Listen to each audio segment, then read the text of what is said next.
There's going to be some coffee. Yeah. I've been started there a long time ago. There's words on the B in the middle. Budget lecture done.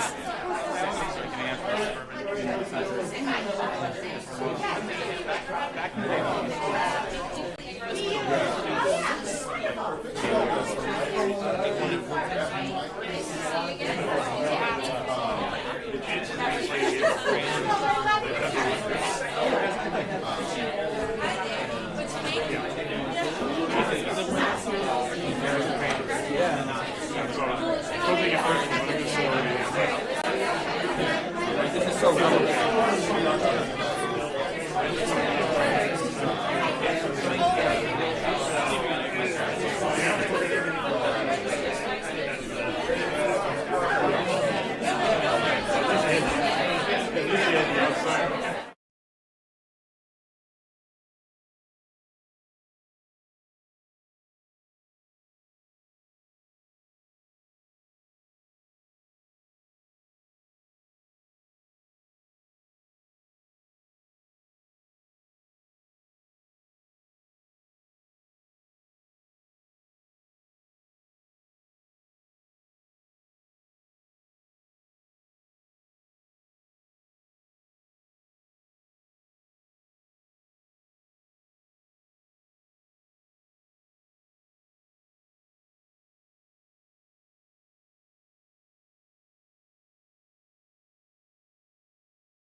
All right. Hello, everyone. Hello. Good afternoon.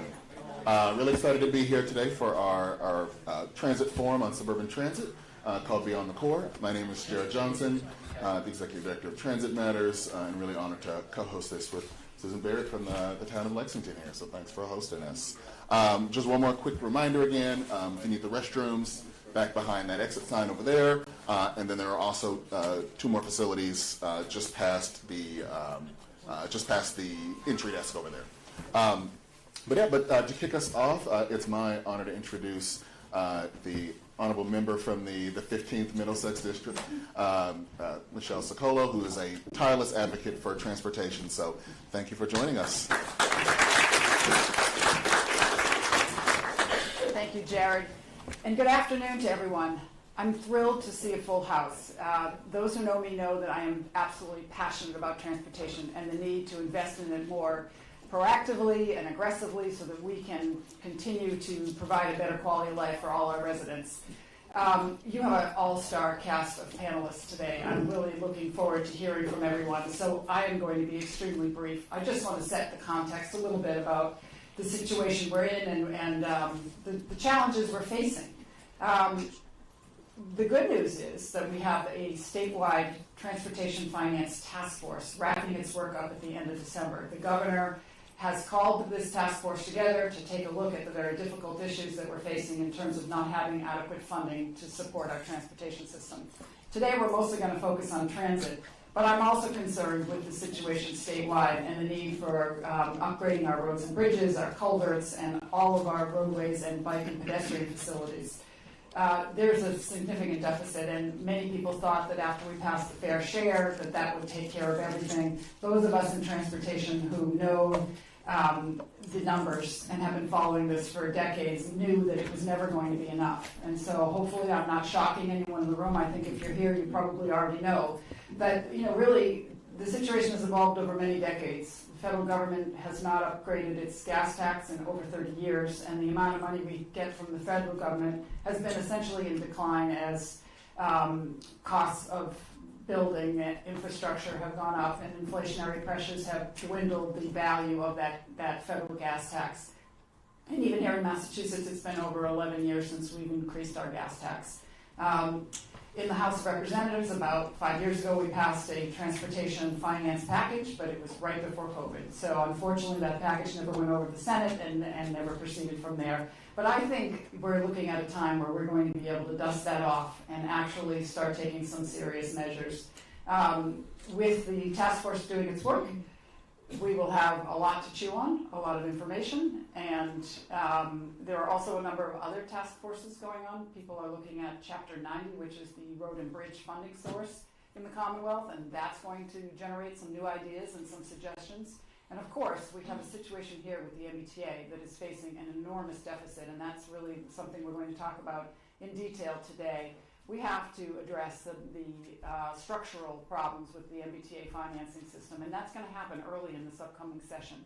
But I invite all of you to participate with us to help us solve this problem, because there is no way that we get to our climate goals with 43% of emissions coming from transportation. We do not make our net zero goals by 2050 unless we overhaul transportation. There's no way we address our housing shortage. The access to housing is really stymied by the lack of access and transportation to all of the facilities that we want to build. So even though we have a wonderful housing bond bill that we've just passed, it's not going to be enough, and it can't do its work without the companion support of the transportation funding system. We also know that economic development is vitally important, and those of us who live out here in the suburbs understand the congestion that is choking off our roadways. Electrifying our personal vehicles is not going to be enough. We actually have to get out of those personal vehicles, take transit, and connect more to all of our critical resources. So, with that, I am so thrilled that Susan Barrett and Jared Johnson at Transit Matters put this forum together. Susan's been really spearheading this, and she's amazing. She's the transportation manager here in Lexington, and she's going to come up and speak next.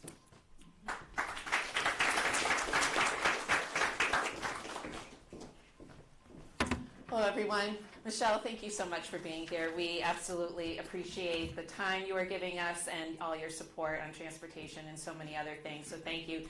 Thank you, everyone, for being here today. Our moderator, Jared, and our panelists, who we'll introduce briefly. And also a big thank you to LexMedia for being here to record. We will make sure to send out a recording after this. Now, I'm also going to take a moment while I'm doing thank yous to do a brief shout out to the MBTA, because we're going to ask them some hard questions. But many of us have noticed, I think, a remarkable difference over this past year, particularly if you depend on the Red Line or any of the train lines, and we really appreciate that. So a huge shout out to the newish general manager, Phil Ang, his teams, and those that help bring Phil to the MBTA. So thank you for that. There's a lot to do to enhance the transportation network, and so we know that we will need long-term, strong leadership at the MBTA. Now, many of us in this room have been working on trying to build a better transportation network for many years, right? We've gotten together in many different groups, whether it be transportation advisory committees, regional coordinating councils, transit working groups, participating in regional planning association meetings, this transit study, that transit study, more studies upon transit studies, lots of different surveys. And some of us have asked, isn't there a better way to do this? And sometimes, wait, why are we the ones leading this? And not because any of these folks are people that shy away from hard work, and they care very deeply about transportation, both for their work and for the constituents they serve. But these are folks like economic development directors and mental health specialists that are focused on preventing veteran suicide, and chamber members, and public service directors, and council on aging staff. And all of these people, while they have a direct stake in transportation, none of them have developed and fund a public transportation network as their core job function. So there has to be a better way to do this, and planning is one of those things that we are going to talk about today. And when you have a plan, that's great, but it really needs to be actionable, and that takes leadership, and that also takes funding. So that'll definitely be something we talk about today to see how we got to the place where we are today, but also how can we get to a better tomorrow. Now, many of the groups and activities that I just mentioned was certainly a breeding ground to develop today's forum, but what ultimately was the instigator for today was a conversation that I had with some Lexington staff back in the summer. I was talking about how we have lost a lot of transit service over the past 4+ decades. And I brought a transit map with me from, I think, circa 1979, and unfolded it gently. And inside, there were 4 MBTA routes that I showed that ran through Lexington. That is less than half of what we have today. We used to have a route that ran kind of in a northeasterly direction of Woburn to Lowell Street onto the Red Line. That ended in 1985. We had one that ran from Lexington Center down to Waltham Center over to the commuter rail. That ended in 1989. That brought us down to 2 MBTA routes running in a east-west direction. COVID came, we lost one of those, although as things started to reopen, we did gain some hours back at peak time on one of those other routes. So we have a lot less MBTA service today than we had back in 1979. But the other interesting thing about the 1970s is the 4 MBTA routes, even though it's more than what we have today, was not enough for the Lexingtonians at the time. They demanded more service. And they weren't the only ones demanding more service. All the area suburbs were clamoring for more service. And the MBTA came up with this program called the Suburban Bus Grant Program. And with that program, they provided 50% of the funding for the operating costs of municipal public bus services, as long as the municipalities would pay for the other 50% and operate the service. And so that led to a bunch of these municipal public services, public bus services beginning to operate. However, over time, there were cuts to the funding from the MBTA, and costs, of course, continue to rise on anything. And it became harder for municipalities to continue to operate these, and so many of what used to exist in the towns around us no longer exist, and even services such as our Express that just went by is not as robust a service as it used to be when it began in 1979 is when that began. So no matter who operates a transit service, you need to have a sustainable source of funding for it. Now, I just spent a lot of time talking about Lexington, but I guarantee you today is not focused on Lexington. And while the title of this is Beyond the Core, I want to make sure you know this is not about pitting towns that are in the inner core with towns outside the core. It's also not about pitting MBTA communities against our 15 RTA communities. We're a commonwealth. We all need to work together for a better connected transportation network. We know people have to get across town boundaries, transit authority boundaries, and regional boundaries. And so we hope today we can get a better understanding of how we can make that happen. And so with that, I would like to bring Jared Johnson back up to the podium here. If you haven't had a chance to meet him, he is the Executive Director of Transit Matters. And their website is transitmatters.org. They have lots of great info on their website about regional rail, transit hubs, and so much more. Thank you, Jared. Hello, everyone. I'm going to keep it brief because I know you want to hear from this amazing panel. But in thinking about the title and the subject of this forum, suburban transit, we know that the MBTA pretty much solved urban transportation back in the 20s. Now we see what happens when you don't take it, don't keep up with that system, and thankfully we're getting back on track. And as Susan talked about, there were some seeds there in the 60s and 70s, but we've sort of have gone away from that. and really Suburban Transit is sort of the last, frontier. But, there's real opportunity there. Suburban Transit is difficult, but it's not rocket science. And some of that, we know from looking at our neighbors to the north. I need to do the animation a little different on this, but this is looking at the top agencies in the U.S. Versus the top agencies in Canada. And if you'll notice, Toronto and Montreal are quite big cities. Vancouver a little bit in the middle, but Calgary and Ottawa are not large cities by any stretch of the imagination, as you can see. And yet, this is they have per capita transit ridership that is pretty impressive. And there's one I really want to zero in on. In the top 15 agencies, all of these are transit agencies that run and serve entire metropolitan areas, except for number 15. Number 15 serves a suburb. It serves Brampton. It's strip malls. It is cul-de-sacs without sidewalks, but yet it has a higher bus ridership than Miami and Denver, and that's because of service. Now, I'm not saying that the MBTA Suburban service or any of the RTAs are going to get to that level, certainly not overnight, but there's a lot of room between, what we have now, and the services provided, and what we can do if we just add more service. A little bit more sort of context about Brampton. So today we're gonna get a little bit of context. As Susan said, we're gonna learn a little bit about the background and some of the challenges. Right, it's important to know the challenges as we think about where we want to go. But then we're also gonna learn about some of the efforts that's happening at the MBTA right now. And then at the end, we're gonna look towards the future and talk about opportunities, for communities to get plugged in and think about how we shape the future. And then we're going to make sure that we've got time for questions for all of you. So thanks, and I'll turn it over to Brian Kane, who's the Executive Director of the MBTA Advisory Board. Thanks, Jared. Jared takes this stuff very seriously. Just before we did this, we were having a conversation, and the question was, if you go anywhere in the world tomorrow, where would you go? And he said Brampton. So, Jared really lives this stuff. So thank you, Jared. So good afternoon. Thank you, Susan, for organizing us. Thank you, Representative, for joining us. My fellow panelists, thank you so much. So as Jared said, my name is Brian Kane. I have the honor to be the Executive Director of the MBTA Advisory Board.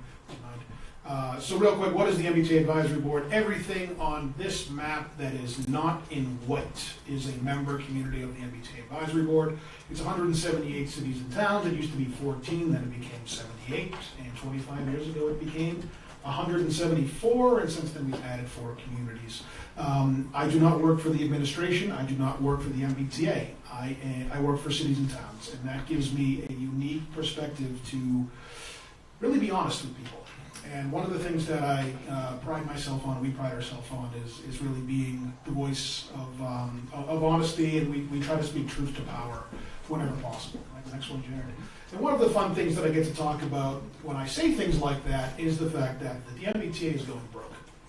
It's been going broke for a very, very long time, but it's starting to get real, folks. So as you can see from the red box on this slide, the deficit is about $700 million starting next July, and then that continues year after year unless we do something. And when I started doing this, next July seemed like it was a long time away, long time off, but it's closer and closer. And more so than that, if the T is forced to balance its budget on its own, the only way that it can really do that is through service cuts, fare increases, and layoffs. If that happens, those notices have to start going out next March, next April. That's 3 and 4 months away. So it's really tomorrow in terms of politics. And it is something that's been very confusing. And I can talk forever about how we got here and why we're here, but I don't want to bore you too much. Let me just go to the next one. Rep. Sikola mentioned that there have been times when we have interjected. The legislature has, to its credit, has taken action several times throughout the last 25 years since forward funding, and I do give them credit. One thing that I will say is that the legislature, to its credit, has tended to solve for the number that the administration of the day tells it to solve for. When the administration of the day lowballs the number, as has been the case every single time this has happened for the last 25 years, that's the number that's solved for.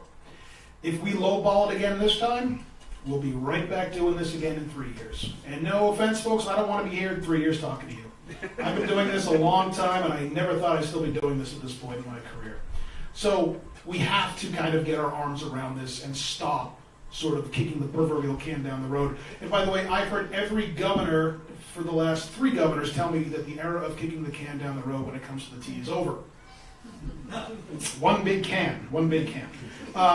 So in terms of what we've been doing, the advisory board, we've been on the road for the last 3 months, talking to cities and towns. We've been to 40 different city and town halls all over the service district. We've heard many, many things from them and what they're interested in and what they want to do. One of the most interesting things that I've heard is really from communities that straddle 128, like Lexington and a lot of its neighbors.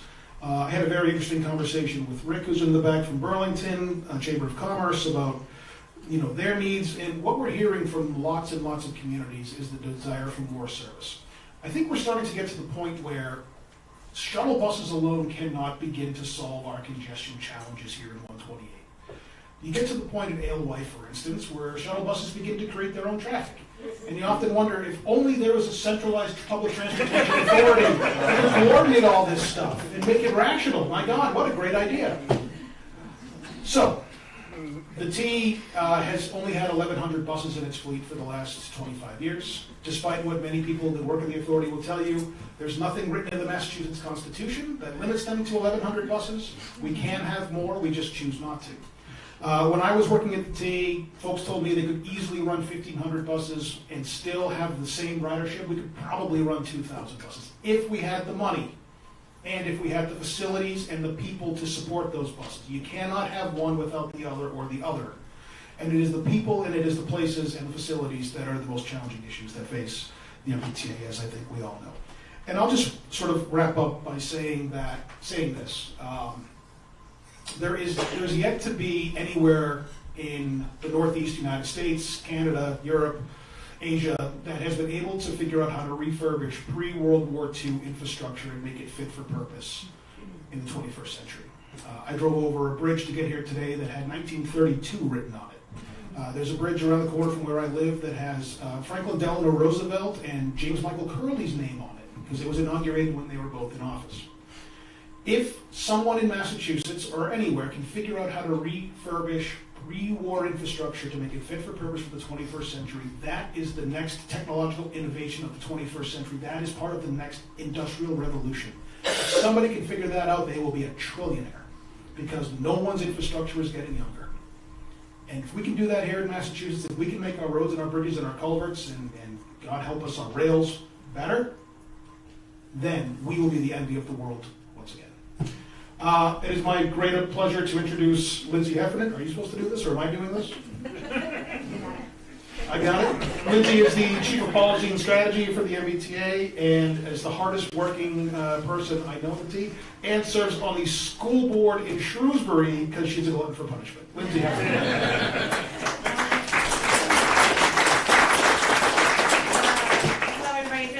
Here. I want to thank all of you who organized this. Again, thank you, Susan. Thank you, Representative, for the welcome. I don't often get somebody opening up a speaking engagement where they just mention the word transit and the room erupts in applause. So I am very happy to be here, even if there are some difficult questions for what and how the T is doing or how we're making some decisions. So hopefully here to pull back a curtain a bit on important work that we think we are up to. My role at the T, I'm responsible for policy and planning. I lead a group of about 30-odd people, a smattering of whom are in this room right now and have helped me to prepare for today, so thank you very much, who are trying to think about our rider-focused policies, so things like fare policy and what do we charge people, obviously a really important issue for everybody, but also our planning, our mid and long-range planning, both from the capital planning side rolls up to me, all of the people who have been working very hard to secure grants from the federal government to have more dollars to invest in our system. We have a climate planning team, and then a long-range planning team trying to figure out, so where do we want to be in 20 years? And I would love to spend more of my time talking about those things because the T has big aspirations, and as was mentioned, our new general manager is here at a very interesting time, right? There's a lot of enthusiasm for transit. I think he is demonstrating some competence in leadership and execution, and yet we have these huge fiscal challenges. And so how do you sort of be at the right moment and maybe at a bit of a precipice and know that the community wants to deliver more? And by the community, I don't just mean the people like you who sit in this room, that the governor says she wants more, right? That to meet our climate goals, we need to do more. So there is some very nice alignment, and more than a little bit of angst in my belly at any given time about the situation that we find ourselves in. So I have a few things I wanted to share with all of you. A lot is happening at the T. So I'm going to do a couple quick highlights. I brought a few copies. They were over there. This is a recent report we put out about our strategic plan update, things we have going on. It's 40-odd pages because we've got a lot of stuff happening. So I was asked to speak for just a couple of minutes and try to cover a few of those. If you don't mind going forward, Sharon. Probably one of the most important things for my team in this past year was the launch of our low-income or reduced fare program for low-income individuals. This has been potentially transformative for our communities, right? And so the idea that anybody who is of a lower income status, making 200% of or less in the federal poverty level, can within 90 seconds apply online. You don't need a piece of paper, you don't need a W-2, you don't need to prove to me your income level. You need a driver's license or an ID that shows to us that you're a Massachusetts resident, and you need to check a box that says that we can check that you are receiving another state benefit, mostly benefits from Mass Health or from the Department of Transitional Assistance. I would implore all of you to help us to get the word out. While we have made it as easy as we possibly can, if somebody does get into that program, the next question, if they get the little green check, is where do you want us to mail your card? And their next trip a couple days later could be at half price. That includes individuals on the ride. As far as I know, we are one of the first transit agencies to take a really significant move to try to make sure that our paratransit customers also have that benefit. So we've enrolled about 16,000 people in 3 months, which I'm very proud of, but we would like to get to 60,000. We thought that would take us 5 years. If we get there quicker, that's great. Causes some budgetary challenges for us to manage, but that is the intent and the goal. And when I think about the communities that we serve in this outside the core, however we want to refer to this, we know that there's a bus and a commuter rail component that sort of is the space that the MBTA lives in addition to our paratransit services. And just to be clear for all of you, buses carry just shy of 40% of all MBTA trips. They are the workhorse, right? Our bus services have recovered, or ridership has recovered to 81% of pre-COVID versus about 56% for subway, meaning that our bus ridership is durable. People needed the bus, they got on the bus, they're staying on the bus. We also know that 83% of those who ride the MBTA buses are low income, which is why this program is so important. And so if people don't know about it, I would ask for your help. There's a lot of information on our website, and the people in the room who work at the team would be happy to talk more about that. We also are thinking a lot about the connections to gateway cities and how could we do a better job as a network hub between gateway cities where individuals could be living along a line and going oftentimes in either direction, right? Where they're going up to Lowell or down into Boston, that we're now providing that, hopefully that opportunity for folks to think about commuter rail when we know historically people may have been quite priced out due to the cost of that service. We can go ahead to the next slide. We're also thinking a lot about how to improve that bus network, and really transit priority for us encompasses a lot of different things. We think about it as signals and to make sure that buses get priority when they enter a intersection. We're also thinking a lot about bus lanes and bus stops and how do we make those both more attractive, more safe for individuals, and ensure that the passage is as swift as possible. We know that if we could get more people on a bus, frankly, it is the cheapest way for us to expand our system, and the easiest for us to modify over time. Right? Building a rail yard to a hospital that turns out 10 years from now to close because of some change in healthcare policy is obviously something, a situation present today in Massachusetts, right? And so we know that the system has to be more dynamic. It is very hard to make rail systems dynamic. Bus however, is again both our workhorse and our real opportunity. So as Brian mentioned, could we add more bus service? With the money and the resources, certainly, we know that there's ridership there. We have been held pretty steady, certainly with our fleet. I don't disagree with that at all. But one of the things that we're thinking a lot about is once you get a community to agree to some of the transit priorities, like those really lovely red pieces of pavement, how do we make sure that cars aren't in them? And that turns out to be really tricky. And so we know communities and other RTAs are asking for support in trying to figure this out.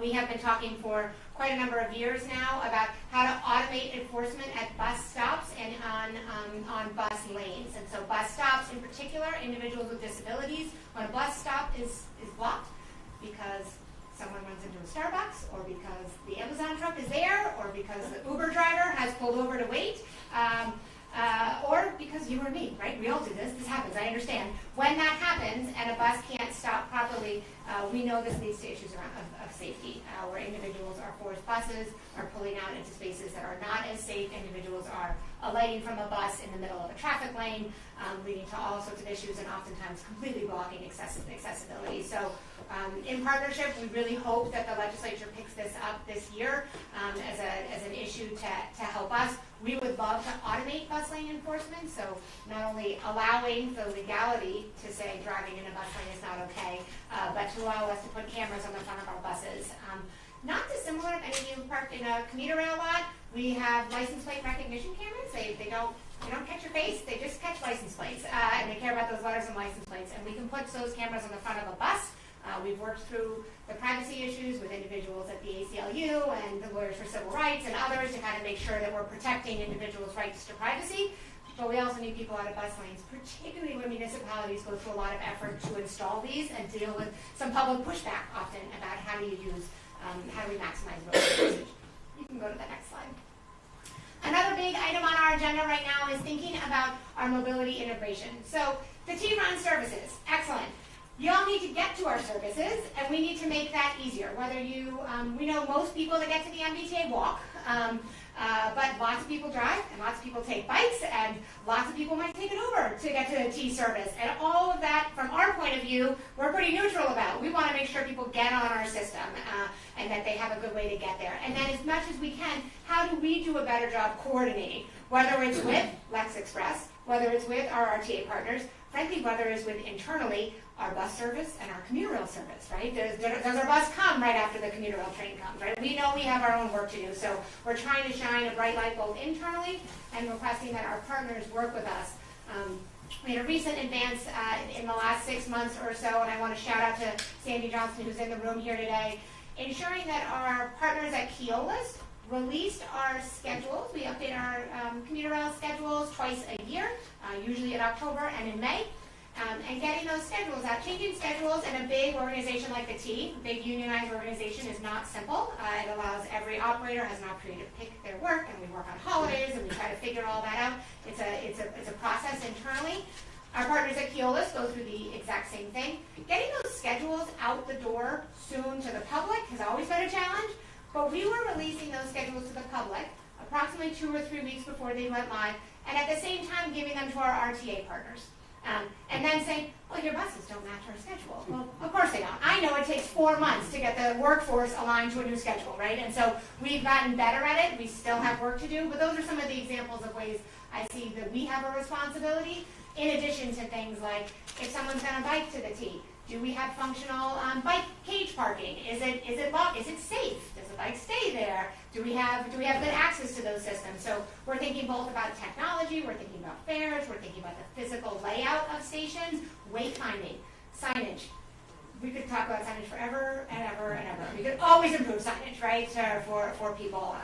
And so having just recently traveled, being in DC, and it was like, why is this so confusing? And I thought, signage. I need more signage. I'm lost. And so I know there's forever more work to do. So to give an example, if you don't mind going to the next slide, one of the things we're thinking about, lost a couple words on this top of this slide, but as an example, we're looking at Alewife, and obviously our very, very, very, very, very large structure at Alewife that I don't know what year it was built. I know there's a gentleman in the room who I'm sure does. Works with me. We are in the middle of, we released an RFP to think about how do we use that location to think about transit-oriented development in a different way. And so when designed, obviously the idea, you mentioned 1979, I was 1 then. I don't know how old I was when this was built, but I do know that it was quite a long time ago. And the notion clearly, say again? Completed in 85. 85, all right. I was a little older than 1. But the design is that everyone is going to drive. Right? And that's the model around it, that everyone's going to drive, and they're going to park their car, and they're going to be happy to do that, and they're going to be happy to pay whatever we've charged them to pay there, and then they're going to take the train, right? And that's not the model that maybe makes sense anymore, or do we need to be creative about something different? It's obviously a huge parcel of land and presents a lot of opportunity. That request for proposals is out to sort of say to the development community, we advertise that out to the community and said, come and ask us questions. Think about what would mixed use look like there? What would walkability look like if we didn't have this big structure? What are the other opportunities? And we know that development and land use and housing and transportation all have to go together. And when you try to just solve for one, right, and you don't think about the others, we have really big structures, right, that solves for maybe that was the transit solution that made the most sense in 1985. But for today, as we're thinking particularly about how to maximize other development opportunities, is an example of a way we're trying to make sure that we're also engaging a little more broadly with our stakeholder group. Of course, it can't be said, I really can't go into a community that's not impacted by MBTA communities and talk about what that means, right? And that I recognize, I work for the state government, that there are lots of feelings about this topic and what's it done and how it's done. I serve on a local, I'm a town meeting member in my town, I had to vote on one of these, right? Like I understand, and yet at its core, not only are there zoning changes, but transit are the lifelines that this was built around, right? And so if we provide more transit and we provide opportunities for housing, can we help to solve a piece of the housing challenges that Massachusetts have, or address some of the affordability issues that we know exist for our teachers and our firefighters and our other folks that keep telling us in many of our communities that they're priced out of a place to live. We can go ahead, I think, like 2 more slides. Where we're at, you go back just one for me real quick. No, it's okay, you're making me hurry. All right, so yeah, perfect. We are in the middle of trying to think right now. So, filling, join the T. We were in a real challenge with a recent FTA safety review that said you've got an issue with your tracks. We have been focused, like laser focused on fixing our tracks, and that has been a really important effort that we will wrap up on December 20th of this year, and we will remove our last 2 slow zones, and we're very happy about that work. And then we have to turn the page and say, okay, so now what, right? Fixing the things that are broken, I know is not sufficient enough. We have to do more than that. As an organization, we are in the process of pulling together what is our vision for service that what do we think good service is? Both from our peer agencies, from the literature, from the community, what do we think good service looks like? What's the frequency? What's the span? New York does it 24 hours a day. Is that what Boston needs? Do we have the community that could support it? Is it just earlier, to run later? We want it clean. What does that mean? How bright? And so I want to really shout out some of my team members who are here in the room today who've been doing a lot of work with our various modes to say what's really good bus service, what's really good rail service, what's really good regional rail service, and what's really good ferry service. We've started a lot of ferries lately. How do we tie all that together and make sure that we have a system that not only is frequent and reliable, but that is interconnected, that does a better job within the connections that we run and within our other partner agencies that we work with. It's also always going to be critically important. We are a public agency that we be more transparent and be better communicators.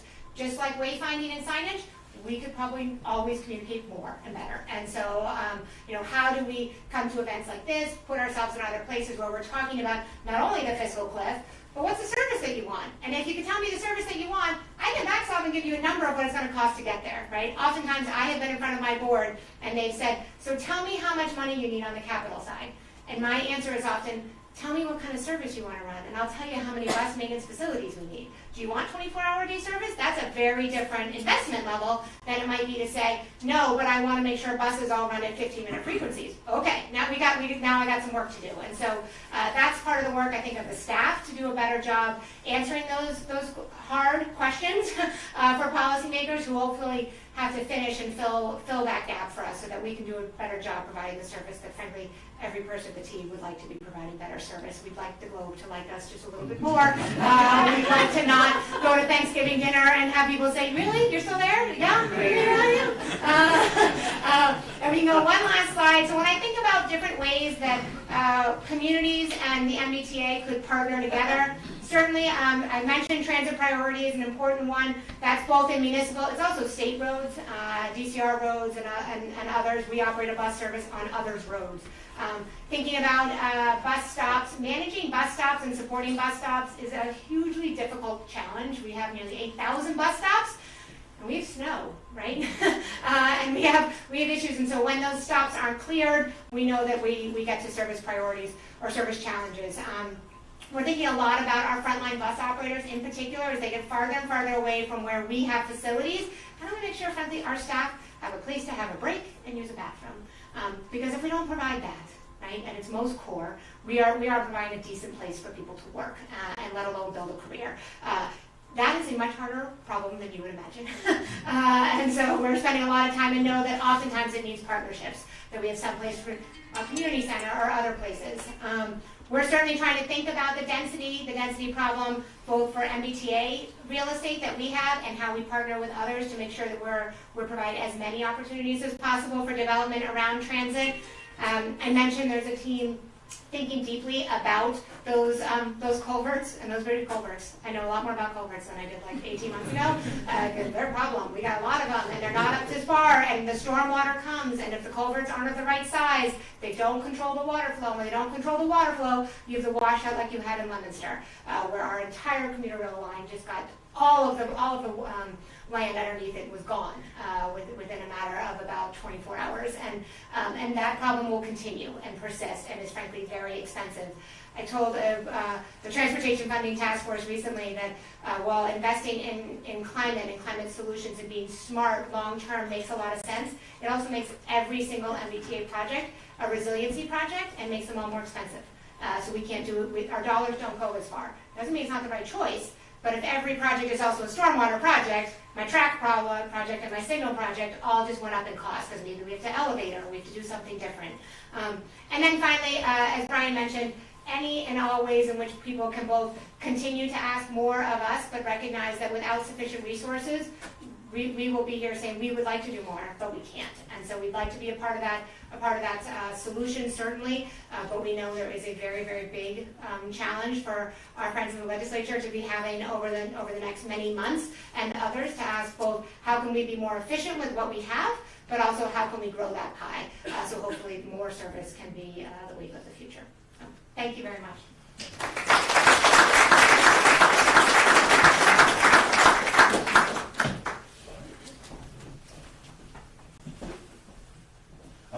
All right, so next, Okay. No, I don't know. you're good. Next, we're going to hear from Jonathan, who's going to talk about the program for mass transit and talk about the exciting plan for the future for the next 25 years of the T. Thank you, Jared, and thank you, Lindsay and Brian, and Susan and Representative Chicola for having me, and all of you for having me today. I am Jonathan Church. I am the Manager of Transit Planning at MassDOT's Office of Transportation Planning.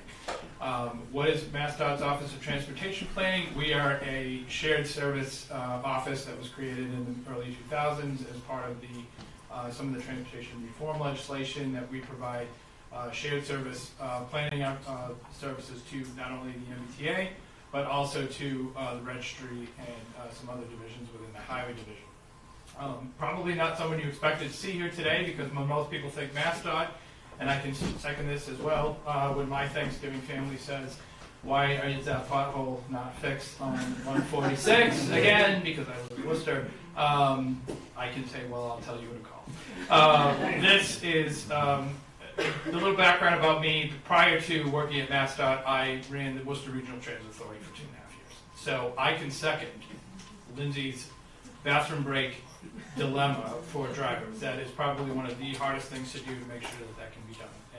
And It is very tricky, but it does work. But I'm here today to talk to you about the PMT, and the overview that I'm going to give today is a little bit why do we complete the PMT, the Program for Mass Transportation, what it is, why it matters, and some key considerations that we're working in conjunction with the MBTA as part of this plan. As I mentioned, as part of the legislation in 2004, the Office of Transportation Planning was created. The focus was for us to help with the shared service, and we did the PMTs from 2009 and 2019. You probably remember the most recent one in 2019 called Focus 40. That was the last one that was done, and this upcoming one that we've just put out for RFP will be the next one for that. The focus of most of prior PMTs was really a prioritizing list of capital wish list needs for projects that would never really got built. But since then, we've really kind of taken a little bit of a different direction with the PMT in working in conjunction with the MBTA. Where Focus 40 was really the first one that centered on the existing system and specifically considered underserved communities and de-emphasized large unfunded expansion projects. Next slide, please. Next slide. So, quick vision for the PMT for 2024 is that we will have a similar planning horizon for 2050. It's consistent with the statewide transportation plan that just came out this past July called Beyond Mobility. If you haven't read it, that's our multimodal statewide transportation plan that was put out by MassDOT earlier this year. But we will not just be taking everything out of Beyond Mobility and putting it into, we will be taking advantage of recent efforts like the strategic plan that we helped the MBTA put together. We will also be looking at a number of efforts that the MBTA did, such as their 2023 Capital Needs Assessment Initiative, and a number of other elements to feed into this new PMT. And we're looking to connect those capital planning processes to preferred outcomes such as service quality goals. This effort is going to be informed by past plans like Focus 40, but it will be a new effort that will have a number of outreach efforts involved, which I'll get to in a minute. So the proposed scope is we have a $1.5 million budget for this project, and we will be working in close partnership with key stakeholders, the T and others. This partnership will be used to inform project decisions at every step of the way. For example, the MBTA staff will feature heavily on internal and external working groups, but we will also be doing extensive public outreach engagement that's meant to be really meaningful and really hear what everyone wants to see and have their voice heard. The external working group will inform project tasks, deliverables, and that will also include a number of stakeholders as well. The PMT will develop priorities that will inform an evaluation framework for potential trade-offs and other key considerations during its development, and in coordination with the Strategic Planning Department at the MBTA, the Board of Directors will also be involved in that effort with the MBTA Board of Directors, that is. The timeline is to have an 18-month study. We just released the RFP last Wednesday, the 4th, and actually we just realized earlier today, or rather I realized that the 20th is Martin Luther King Jr. Day, so we've extended it 2 days to the 22nd, and that's been updated on Combines. We will have a consultant that will be under contract, or multiple consultants that will be under contract to help develop this like we did for Focus 40. And again, it will be done over that 18-month duration. The final thing I wanted to talk about today, it's a little bit of a different shift from the PMT, is an effort that we're doing in my team over the last about a year. When we all came back from COVID, we all kind of realized that a number of transit providers had either shut down or weren't providing service anymore. Primarily private bus carriers who were providing commuter service or coach service from either multiple states or other parts of Massachusetts. So we took an effort to start to inventory every single transit service in the state, from bus, rail, paratransit, COA service, medical transportation, you name it, we've got it on layers. We're nearing the end of this. This is just a preview of what we're trying to do. We're looking to make an interactive tool that will be posted on our GeoDot site through our GIS department that will inventory all of this, and we'll be using it for planning efforts going forward. You can see on this map that we have a number of efforts, a number of sections that has not only the commuter rail, but a number of the private bus services, as well as the RTA, some of the RTA regions. We have everything there and how those intermodal connections could happen. So we are realizing that, you know, we are the state looking at it from a statewide perspective beyond the MBTA communities, and particularly out to the west, where a lot of the communities in the west, central part of the state and west, don't have as much of a population, but they also have transit needs that are at a different capacity, but also very similar to what you're doing. So we are taking those efforts to then move into a new planning phase with that. So that is a very brief and quick highlight. I did want to keep it brief because I wanted to get to your questions and have you talk rather than have me talk. So I will turn it back to Jared, and thank you very much.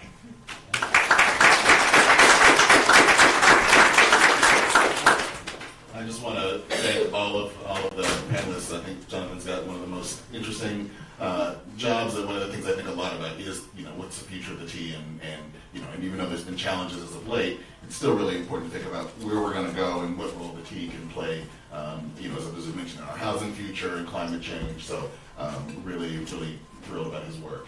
And again, Lindsay and her team, some of the hardest working folks at the T, you know, not only thinking about the future, managing the planning efforts, but also thinking about those real things that we can deliver to riders today. And so, you know, in addition to the low-income fare that Lindsay talked about, there's been a number of really great fare changes that have simplified fares and lowered fares for folks. So really excited about that work. And Brian, you know, when we were talking about this and thinking about, you know, this panel, and we said, right, we want someone to talk about the history.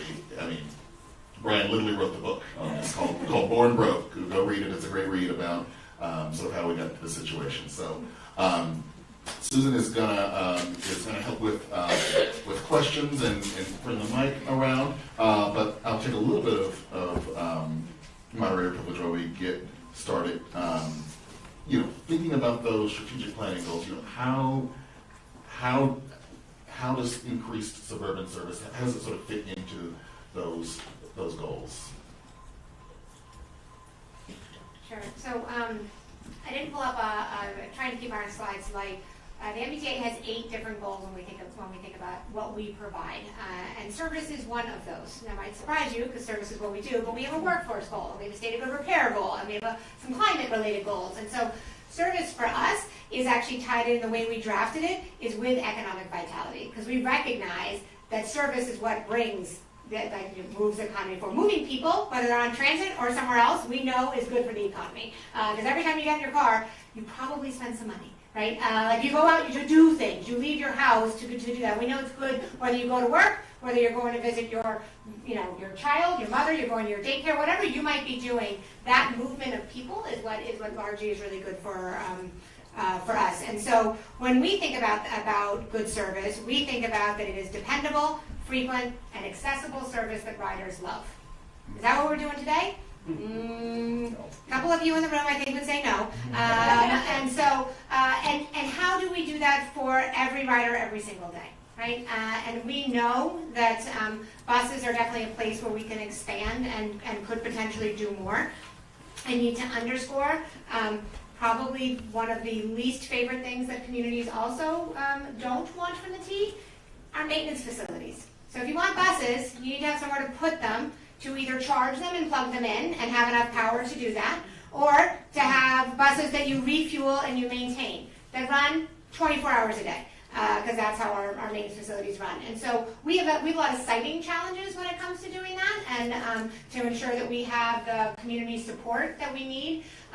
Brian mentioned our MBTA maintenance facilities. Some of them are pre-World War I. They are designed at a height that is so low. Most bus equipment on buses that you have for today are on the top of the vehicles. They're not actually underneath the vehicles. So we have facilities that are designed with big pits, thinking you're going to change the oil, On a hybrid electric vehicle, that's a very different set of technology, and the HVAC system is on the roof.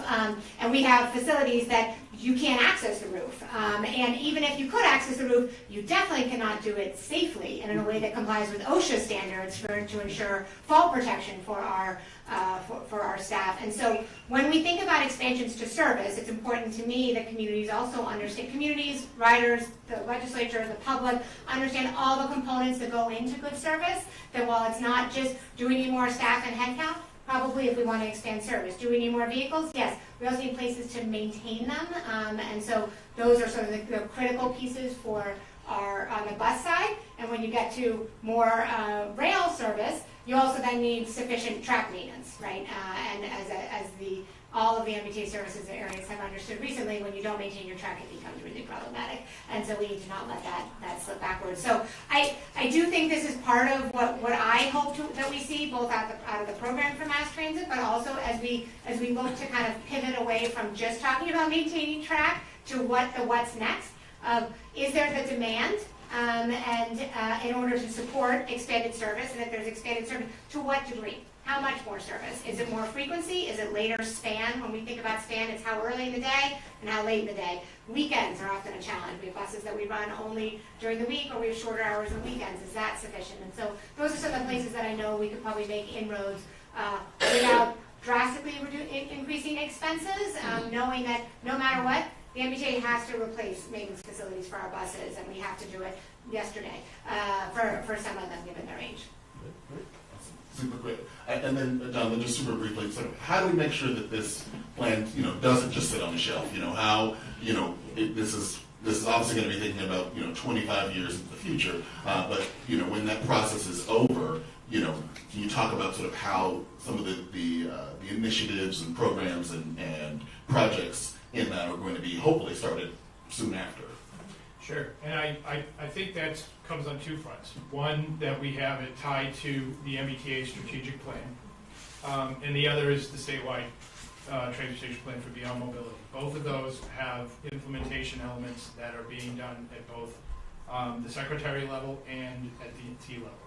And so I think that once that plan comes together, and then once those initiatives happen, you can then trickle it down into your capital processes, such as the CIP, and other efforts to go forward. And I think that becomes, and I hate to use the word living document, but I will, that's where the PMT kind of really becomes the overarching, overall seeing that it trickles into the other implementation actionable items thereafter. Thanks. All right, ready for questions? I think so. Great, okay. So just raise your hand and I will come around with the mic. Thank you. Hi, you were mentioning, Lindsay, about bus maintenance facilities. It's really encouraging the work that she's done to do the new bus maintenance facility in Quincy. That project has suffered some really big cost overruns, and the numbers as far as electrical draw, I've heard, apparently that one building is going to be drawing as much electricity as like the entire town of Belmont.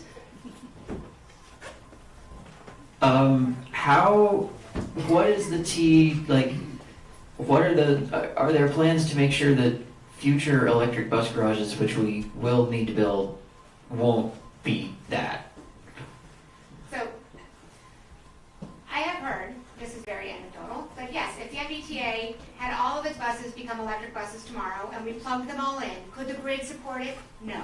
Right? And so buses take a lot of charge. They run for a long time. They're big. They're about $1.3 million each. They are expensive.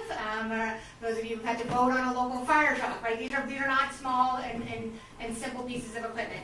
We, and when we think about planning though, are thinking about the energy needs at the time of the plan. And so currently we are in design for Arborway. Arborway would be our next bus garage. We have worked with the utility companies. We understand the grid modernization plans that are already happening. That location is on everyone's plan as a place where we will have more draw, and the question is when.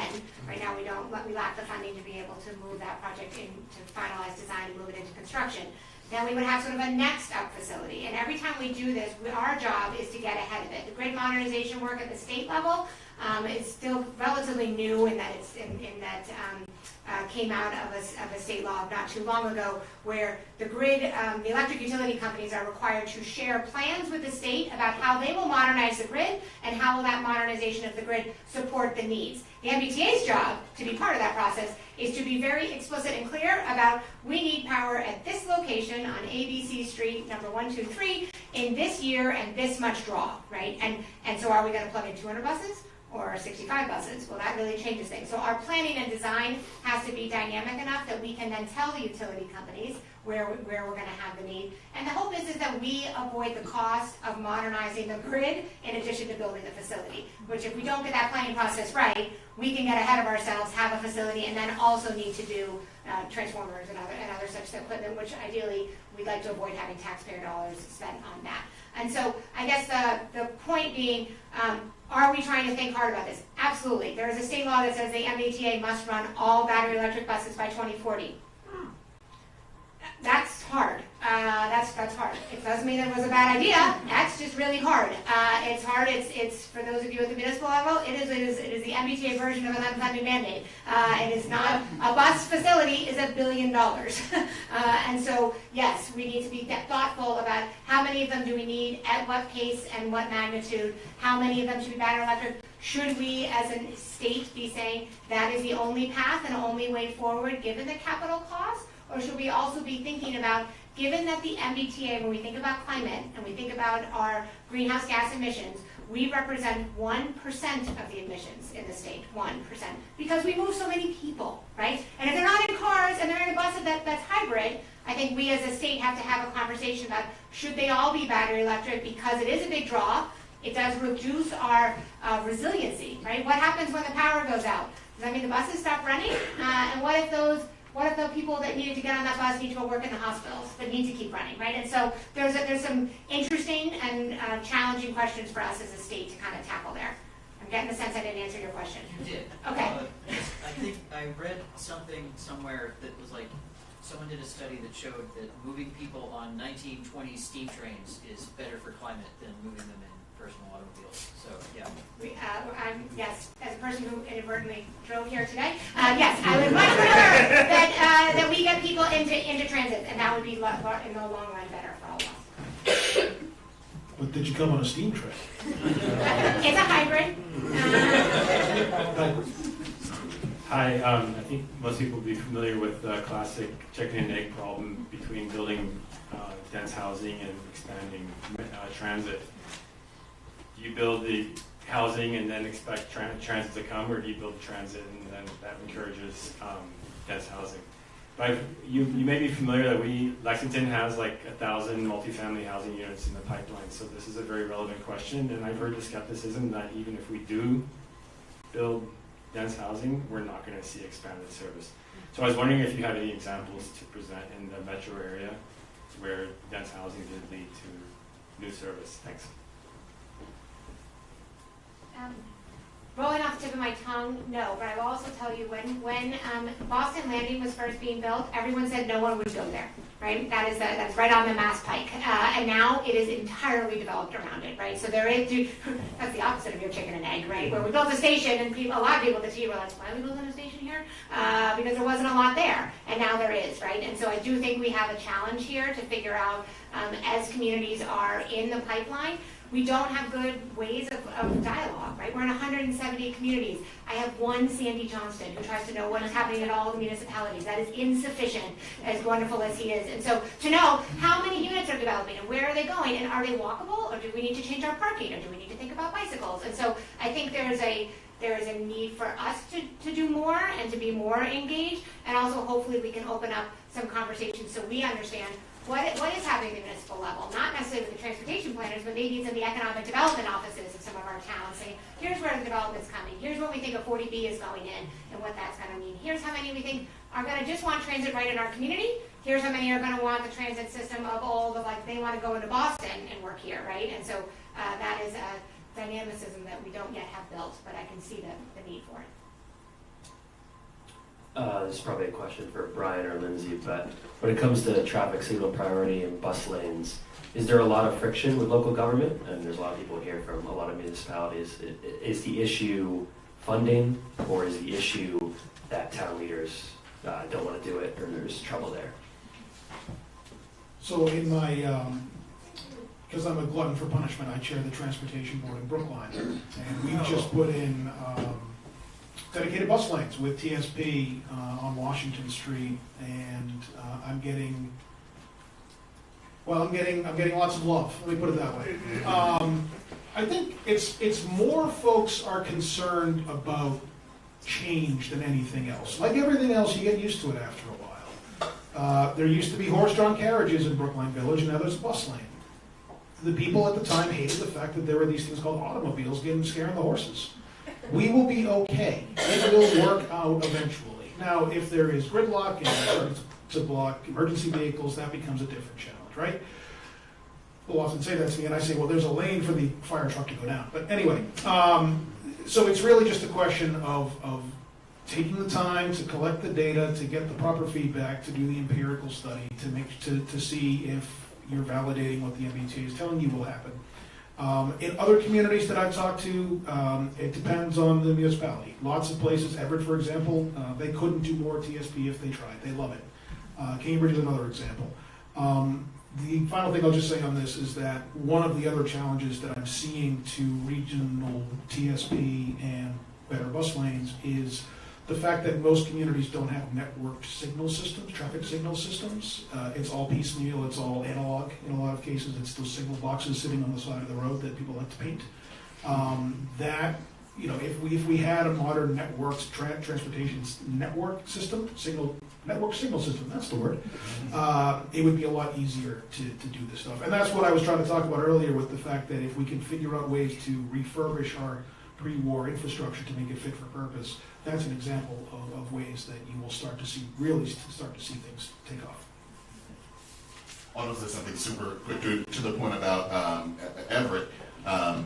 There's a saying that the pilot is the process, and so I do think obviously you can't pilot TSP, but with things like bus lanes, if you've done the research, but there's still some community pushback, I think it is part of it is talking about, all right, folks, we're going to do a time limited pilot, and we're going to come back to you with the data, because sometimes I think trying to engage folks around the monster that's under the bed is just really difficult, right? And so sometimes it is you have to show, look, we've done the data, we're confident in this, we know how many more bus riders this is going to impact. We know that 45-50% of the people on this street are in the bus. We're going to do this as a pilot and show that that the sky's not going to fall. Yeah, and for those maybe who are in the room who are not quite as familiar, the MBTA published probably in the early spring a transit priority toolkit that was our way to communicate to municipalities. Here's the service that we want to run, and here are the ways that you can sort of help us. And because so we have the only center running bus lane in New England on Columbus Ave. Not every bus lane should be a center running big old behemoth bus lane, right? Some of them have to be multi-use for different purposes. Some of them have to look different. Some of them you might not have enough space to do a bus lane and a bike lane, so how are you going to manage that? And so we tried to communicate as best as we could to municipalities so they can understand it. And in some cases they maybe are as passionate, but with analog systems are struggling to figure out how they can step up and help. So it has been very important for us. I will say that while most of our buses operate on municipal streets, many of them operate on streets run by both MassDOT and DCR and other state agencies. And so there is sometimes a bus within a few blocks changes who owns that street. And so these can be really big coordination problems to work through. Thank you. Before I go on to the next question, we have a few people who've raised their hands. I was asked if we could be careful to make sure that we explain our acronyms. So TSP stands for Transit Signal Priority, but yeah, I know we get used to just letting those roll right off the tongue, so thank you very much. Hi everyone.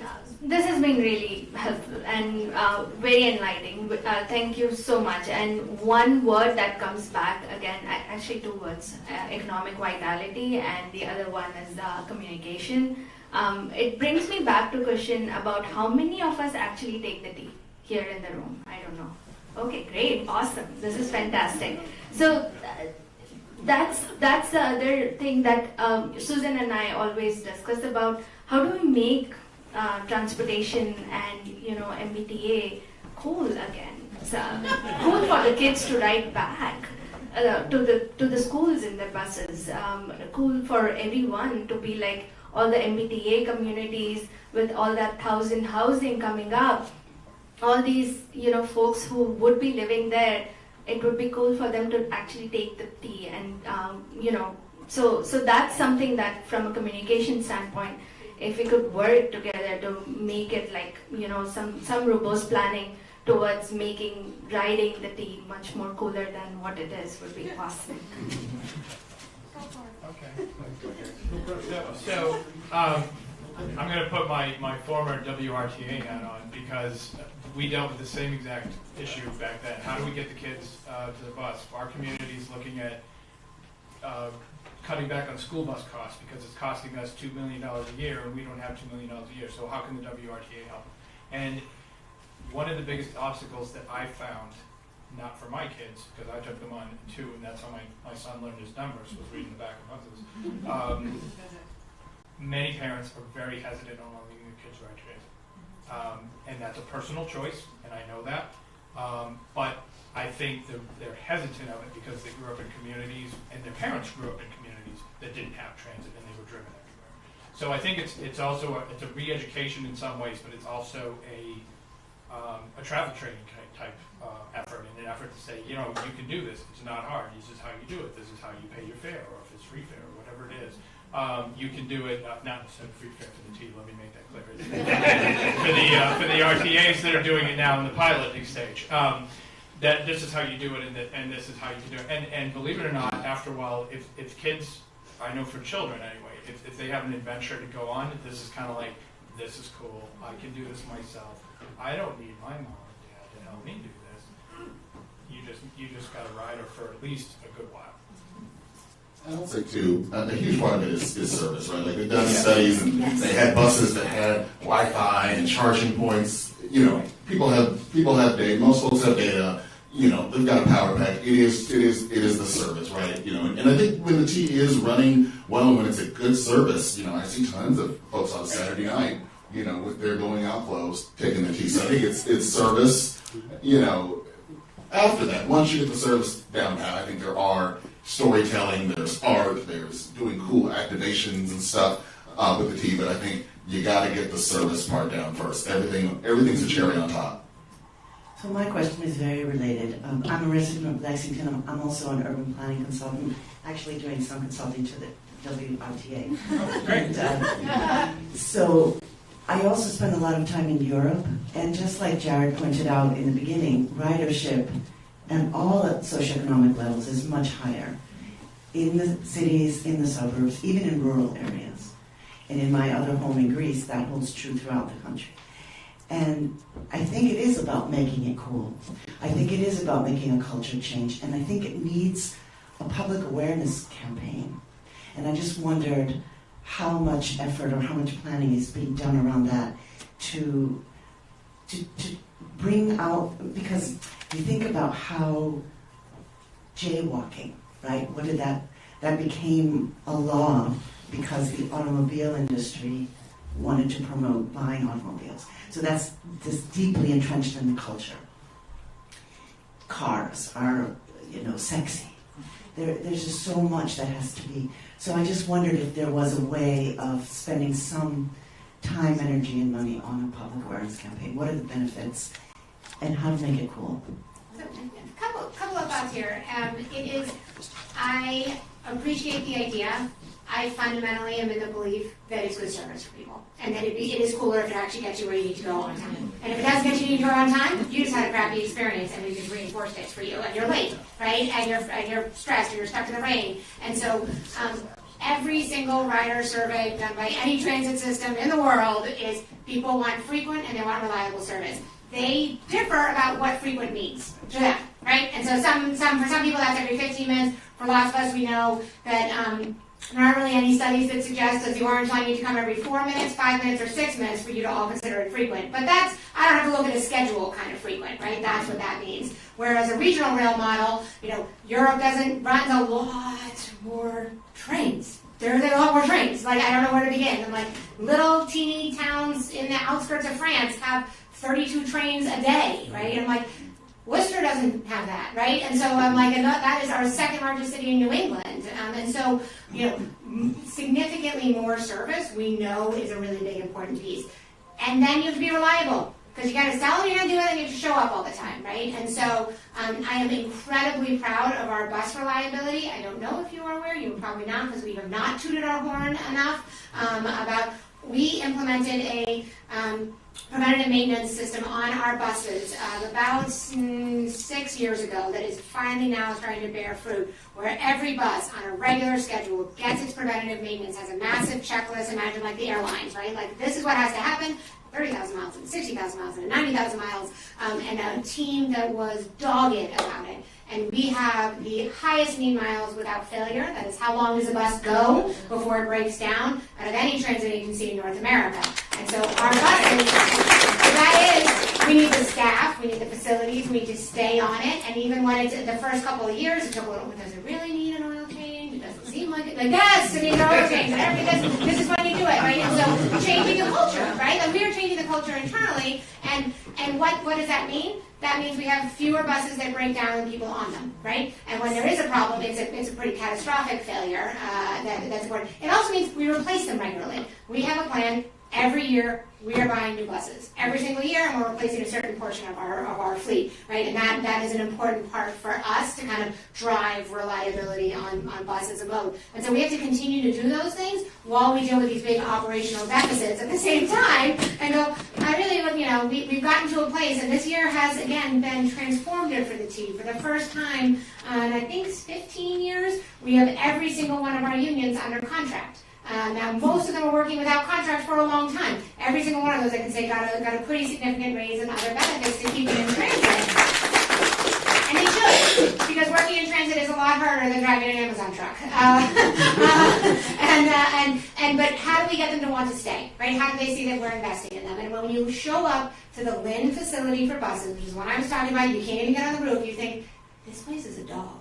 Like, it's awful, right? And it's not fit for habitation, certainly, but I wouldn't want to eat my lunch there, right? And so this is where we have our staff working. And so it's not just that it's the service, we need the people, right? And transit is about moving people, but we need people to move people. And so we have added well over 1,000 people to our workforce in the last year, and now I need them to stay, right? And not want to go do something else, and not just take that like early, you stay for 3 years, you got your little bump, now go off and do something else. We want them to grow their careers and have a trajectory. And so I didn't answer your question at all, except to say I'm not sure that the gimmick is as important as us doing our core mission really well. And it's not, there's a team of people that think about that, they're good at it, I'm not. And so I don't want a dog that communication's bad, but like, we have so much work still to invest in really good service. That's frankly also really expensive to do.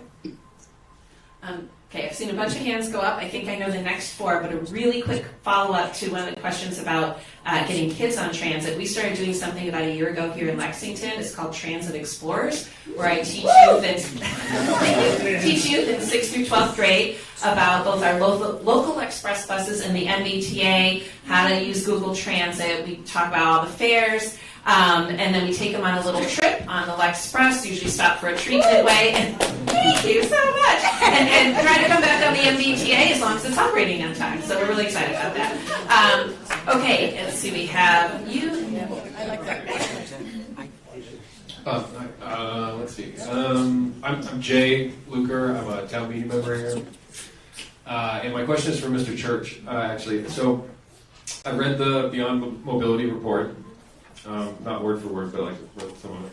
One of the statements in there that struck me as a change is that MassDOT is no longer considering capacity expansion as a solution to congestion issues.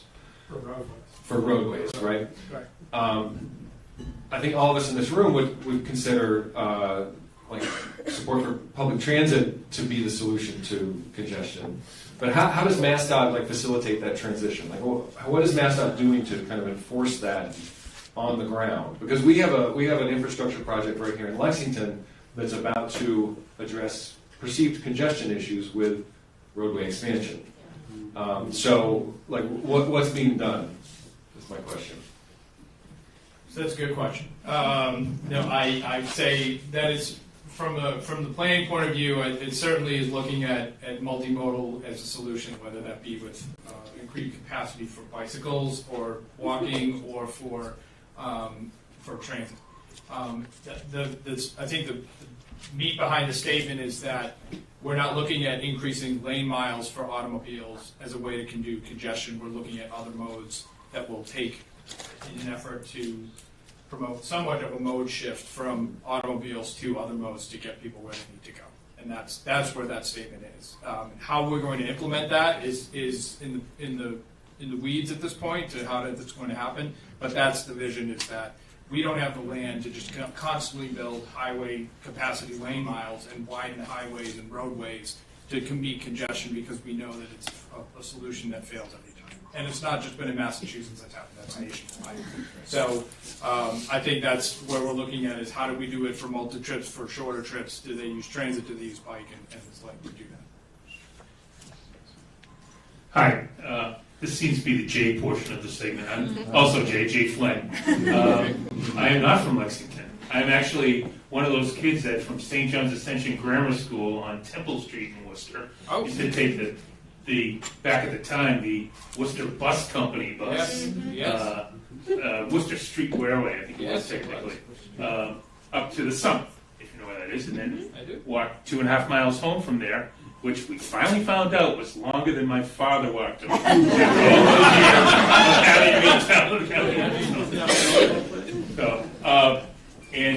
I'm still your neighbor to this day. I'm from Sterling now. You grew up in West Boylston, and I also drove a hybrid here today. So, as Jared knows, I'm an outside agitator. I worked in the state government for almost 30 years and tried to put some of the techniques I learned to try to improve transit. My experience with working with folks is two comments I'm going to make. One is, y'all really need to take a serious effort at looking at cost overruns. The cost of a MBTA train station has increased 4 times in like 15, 16 years. The stuff on Worcester line was a lot less, the stuff on Fairmont, a lot less expensive than what we're paying nowadays. The other is that, the Quincy bus station, 10 times as much as what PVTA spent on the same size, in fact, a slightly larger bus.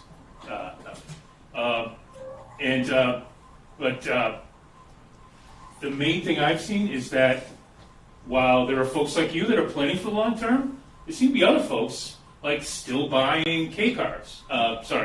Inside term. The traditional diesel unpowered rail cars. The bi-levels that you see if you seem to be in rail. Well, they're going to be obsolete or obsolescent at that same 2040 period that we were talking about earlier. And those are 40-year items, not 10-year items. And by the time we get them, it'll be close to 10 years we're supposed to get rid of them. And if you noticed, California had a lot of problems. They're taking a lot of political flack for selling the trains to Peru, so that may not be an option by then. One side talking to the other. The whole Alston thing, and I'll wrap up. I'm sorry. The whole Alston thing. You talk to people, and they say it's based on a study from 2013 on storage needs. Well, you've all come out with different plans of service models. You come close to Transit Matters' regional rail vision. Your rail vision puts vehicles out like they should be. A moving vehicle is moving people. A sitting vehicle isn't moving people. And the last thing I'll say is the state really has to make a definitive commitment that the goal of public transit is to move as many people as possible, not maximize revenue.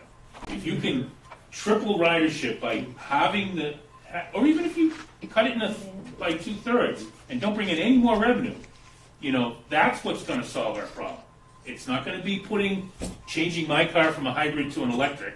It's going to be putting people on buses and on trains by making it inexpensive, reliable, and frequent. So, Jay, let me respond to some of that. There's no way I can respond to all of it. Sure. Sorry. No, you bring so many good points, and I could just talk forever on this stuff. I just want to note that let's not forget, folks. In the late 70s and the 80s, Massachusetts, we extended the orange line on two ends. Maybe it didn't go far enough on one end, but it certainly was extended on two ends. The orange line was put underground, and commuter rail was massively expanded. All of that was done with in-house talent at the MBTA, civil engineers who had careers there, and who then, once they retired, went all over the rest of the country and did it other places too. The MBTA used to be the leader in this stuff. Then for a lot of ideological reasons, we get rid of a lot of those people, and now we spend 4 times more in capital costs. So you're going to pay for it either way, is my point. Why don't we get the in-house talent, train them, keep them here? And that's what Lindsay's trying to do. Lindsay's trying to do that. So, to your point, Jay, you're absolutely right. We're going to have to pay for it. Let's not pay for it twice. Let's get the people that know what they're doing, train them, keep them there, and then I'll stop there. So I have seen 4 hands shoot up, 5. Okay, and we are nearing 4:30. So if you don't mind, if everyone can be a little bit brief, that would be great. Why don't you join? Good evening. Thanks for being here. My name is Gardy. I own a few restaurants around the state. Lexington, Bedford is opening up, and I'm opening up another one in Lexington. Everybody knows, I think, what they're looking for in a transportation service. I would like to think. Me personally, for example, I love going to Hamburg, Germany for that. I love going to Liechtenstein. Liechtenstein decided to, because they looked at the character type, who's supposed to be writing and who's actually writing. They decided to focus on who's supposed to be writing. And they decided everyone. So Liechtenstein decided to make it free for everyone. And that changed the entire model, and everybody in their nice clothes are starting to go. In Hamburg, there's a balance between the privatizing of railway systems and the public side of the railway system. But nonetheless, they got into the thought process of who's writing, who do we want writing. And by doing that, it changed how cool is it to ride. We have key holders, children who are 8, 9, 10, 12 years old, riding the bus and knows that every 4 minutes it's going to come around. So that touches on the service. So my question is, who's a gold standard? And I know you mentioned you had 8 points or 8 goals, but is there a gold standard, maybe it's inside the U.S., maybe it's outside the U.S., that we're striving to be like, and then eventually becoming the leader again in that sector? That's a difficult question, right? So the MBTA is running the oldest transit system in North America, and we're not Europe, and we've never invested in infrastructure like Europe has, and so my family knows that I bristle every time one of them travels, because they come back and they tell me how much better it is. And I'm like, I would like to work there. I would like everything to be newer. It would be much better. And so, I think we fundamentally, as a Commonwealth, have some really important decisions to make that are not about the MBTA alone, right? If people want to cut fares, we're not tied to fares.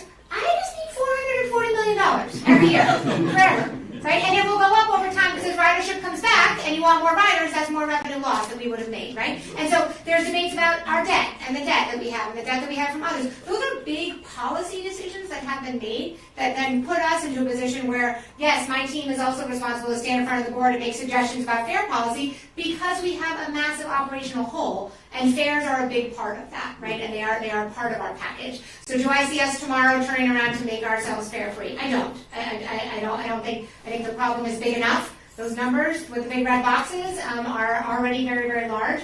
And yet, if we say what we really want is we want more people on the system, and I don't disagree with you. I think everyone agrees with that. I think the governor says that having better and more robust transit systems is one of the solves for both climate and congestion problems. So whether you come at it as a sort of on the more environmental side, or you're just annoyed by being in cars all the time and getting stuck, you want a better transit system. Now, delivering on those things, right, and delivering to what extent, to me, I can tell you, we have a $23 billion backlog of state of good repair needs. $23 billion. That's just to fix the old broken stuff. That's not to make it super modern and fancy. That's not to make it all ADA accessible. That's not to make it all resilient to rising water. We're in Boston. It's a lot of fill. There's a lot of water everywhere that's coming, right? And so these are big and fairly existential in a lot of ways. And every day we're just trying to get up and run the service again. Do it again. tomorrow and try to have it all not break down. And there are way too many ways and places in which, you know, we've been keeping it together. But is this really the model that's going to work for us long term? Particularly when we know we have places, small business owners, right? People getting out of college who are fleeing, who are like, I can't afford to live here. So we know transportation is one of those drivers, right? That could make both quality, we could improve quality of life and make it more affordable. So we're all in with you. Not just knowing that we just have a very, very significant problem to fill that gap in order to be able to deliver the service that I think we all would like and need. You're pointing. Go ahead. Oh, I just want to make sure we can get to the other questions because we are at 4:30 and we have a choral group coming in. Sorry, at 5. Very sorry. But I didn't want you all to We have to leave. Go ahead. I just want to say the cool question. I don't think you need to own that. I think the communities need to own that. And one of the ways we can do that is through the schools.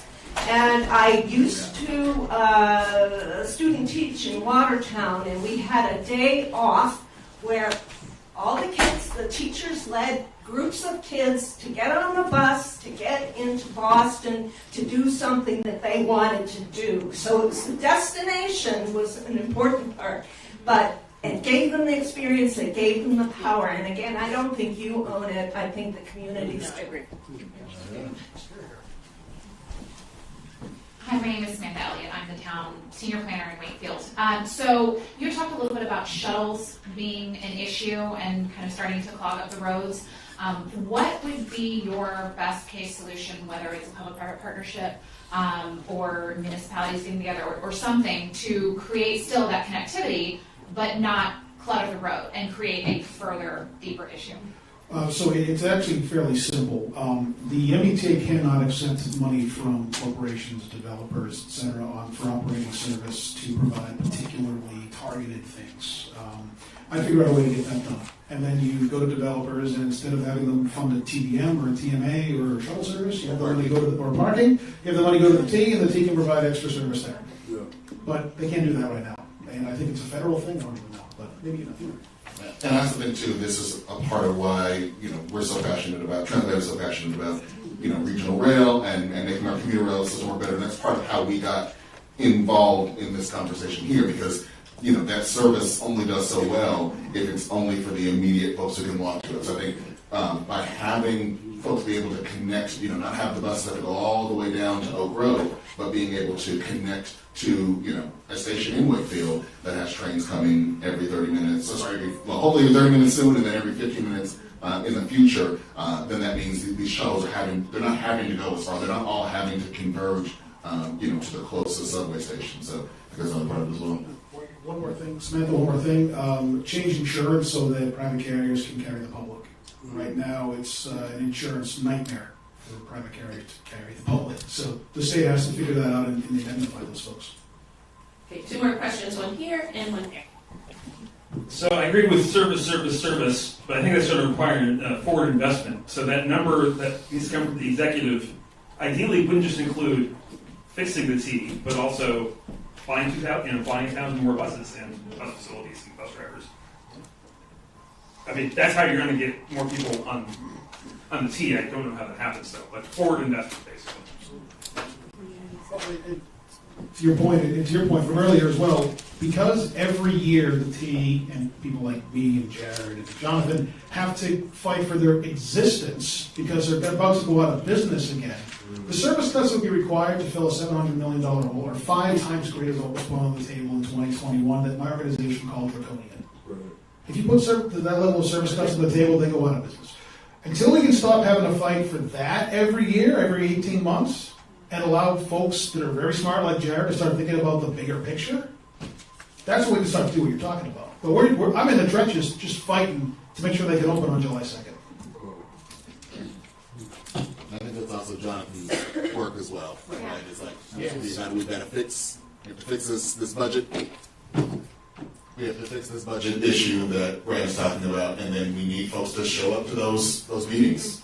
Show up to those meetings, to Jonathan's meetings, have your town select board members, councilors, they need to be engaged in that process so that people see there's robust support for, not just maintaining what we have, a real mode shift and a real culture change. Thank you. I'm on the school committee in Arlington. For the first time this year, we've always given T-passes to kids, they bring the bus to school. For the first time this year, we're doing parallel yellow bus service down Mass Ave because the bus service from the MBTA was unreliable and our kids weren't getting to school.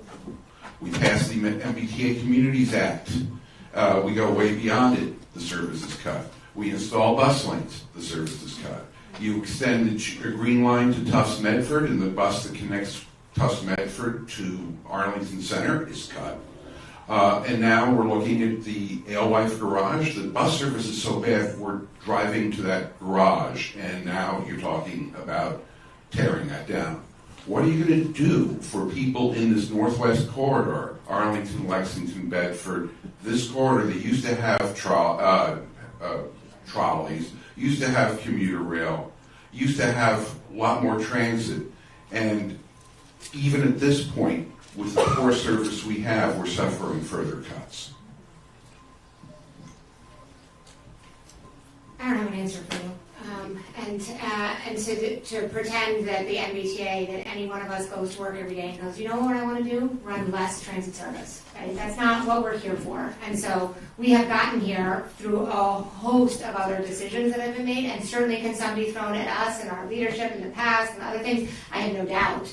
I can tell you that the team who is here now is trying to figure out how do we turn that around, and turn that around for all of our riders, right? That we have a couple million people who depend on the T, and for whom every time there's a request in Arlington, there's also a request in Quincy, and there's a request in Lynn, and so we have 170 municipalities, often mostly who are a little upset with us. And then you get to the legislature, and they've got other thoughts about what we should be doing, and then we have to figure out how do we make the RTAs happy, and they're also like, you're the big gorilla, and you got all the attention. And so this is not an easy place to figure it out. I don't know, sir. I don't know what Arlington's particular turnaround plan is in terms of transit. I can tell you that the people who are here today are trying to figure that out, and that's what I'm here to kind of hear about and know, and implore you to think about how to go to the program for mass transit events and share what you want, right? Because I think what we're hoping to do is figure out how to ask people in the world of constrained resources, right? I am not a Pollyanna person who thinks next year's legislature is just going to find it all and solve the problem, right?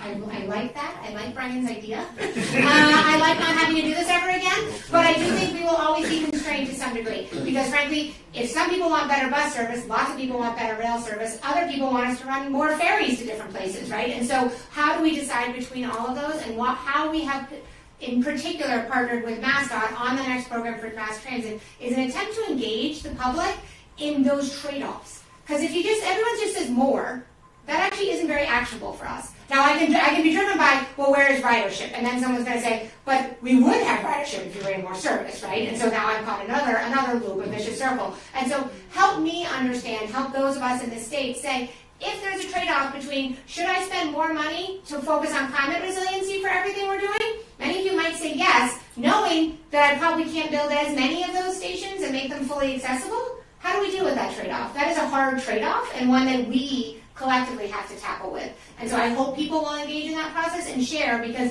the last time we did this around fairs, I learned a really interesting thing about what our public cared about were not necessarily the things that I thought were as important. And so I'm hoping through this process, people will do that, and we'll get to a place where we're not going to reach consensus, but I'm going to say, well, 60% of people said this was more important than that. Or if you had to order A, B, C, and D, do C first. Okay, that is helpful. So, how was your meetings?